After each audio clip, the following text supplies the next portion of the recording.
અને હવે જોઈશું સમાચાર વિસ્તારથી। વડોદરા કોર્પોરેશનના 150 થી વધુ સફાઈ કર્મીઓ હડતાલ પર ઉતર્યા હતા। કમાટી બાગ પ્રાણી સંગ્રહાલય સહિત શહેરના પાલિકા સંચાલિત તમામ બાગ બગીચામાં કામ કરતા સફાઈ કર્મીઓ હડતાલ પર ઉતર્યા હતા। કર્મચારીઓ માનવ દિનમાંથી કોન્ટ્રાક્ટ પર કામ સોંપવાની હિલચાલને લઈ વિરોધ કર્યો હતો। પોસ્ટર બેનર સાથે મોટી સંખ્યામાં કર્મચારીઓએ ભેગા થઈને કમાટી બાગમાં વિરોધ કર્યો હતો। કમાટી બાગના આવતા જતા સહેલાણીઓને ગુલાબનું ફૂલ આપી અનોખો વિરોધ કર્યો હતો। કર્મચારીઓની માંગ પૂરી નહીં થાય ત્યાં સુધી બગીચાઓમાં સફાઈ નહીં કરે તેવું સફાઈ કર્મીઓએ જણાવ્યું હતું। વડોદરા મહાનગરપાલિકાના 140 થી વધુ સફાઈ કર્મચારીઓએ કામદારોના શોષણ અને કોન્ટ્રાક્ટ આધારિત નોકરીની નીતિ સામે વિરોધમાં હડતાલ શરૂ કરી હતી। કમાટી બાગ પ્રાણી સંગ્રહાલય સહિત શહેરના પાલિકા સંચાલિત તમામ બાગ બગીચાઓમાં કામ કરતા સફાઈ કર્મીઓ, માળી મજૂર અને એનિમલ કીપર્સે આ હડતાલમાં ભાગ લીધો હતો। વડાપ્રધાન નરેન્દ્ર મોદી ઓપરેશન સિંદૂર બાદ પ્રથમ વખત ગુજરાત આવવાના હોવાથી હાલ સફાઈ કર્મીઓએ ઝૂ ક્યુરેટરને ગુલાબ આપી રજૂઆત કરી હતી અને આંદોલન સમેટ્યું હતું। જ્યારે વડાપ્રધાન પરત ફરશે તે બાદ ફરી 27 તારીખથી સફાઈ કર્મીઓ ફરી કાળી પટ્ટી બાંધી વિરોધ નોંધાવશે। કર્મચારીઓનો આરોપ છે કે મહાનગરપાલિકા દ્વારા માનવ દિન પ્રથા હેઠળ કોન્ટ્રાક્ટ આધારિત કામદારોને નોકરી સોંપવાની તૈયારી થઈ રહી છે, જેનો તેઓ વિરોધ કરી રહ્યા છે। કર્મચારીઓની માંગ છે કે છેલ્લા 15 વર્ષથી સેવા આપતા આ કામદારોને રોજિંદા કે કાયમી ધોરણે નોકરી આપવામાં આવે।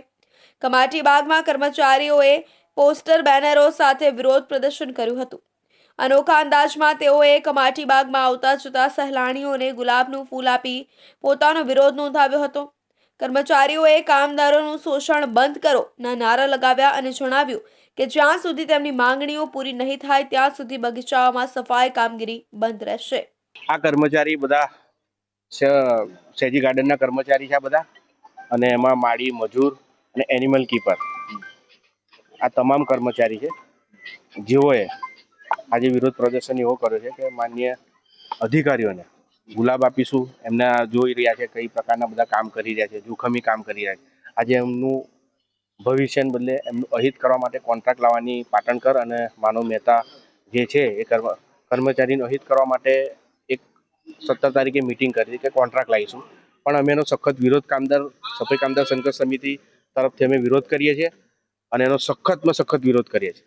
એ બિલકુલ ચલે નહીં। આગળની રણનીતિ માન્ય વડાપ્રધાન આવે છે ત્યાં સુધી અમે સ્થગિત રાખીશું। પછી 27મી તારીખથી કામદાર એકતા શું છે એ અમને આ અધિકારીને અમે બતાવીશું। અમારી સાથે 140 કર્મચારીઓ છે, એમાં સફાઈ કામદાર, માળી મજૂર, એનિમલ કીપર વગેરે જે બધા અલગ અલગ કેટેગરીના કર્મચારીઓ છે જેને બધું કામગીરી કરાવે છે।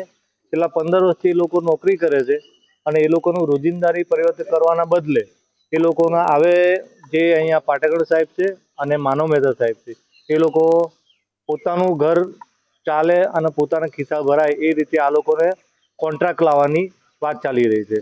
તો અમે એ કોન્ટ્રાક્ટનો વિરોધ કરીએ છીએ અને અમારી માંગ એવી છે કે અગાઉ અહીંયા વડોદરામાં ઐતિહાસિક નિર્ણય લેવો હતો કે જો 1200નું મહેકમ ઊભું કરી અને 960 જેવા કર્મચારીઓને કાયમી કર્યા હતા, એવી રીતે આ લોકોને બી 720 દિવસ થયા હોય તો એ લોકોનું રોજિંદારી પરિવર્તિત કરે।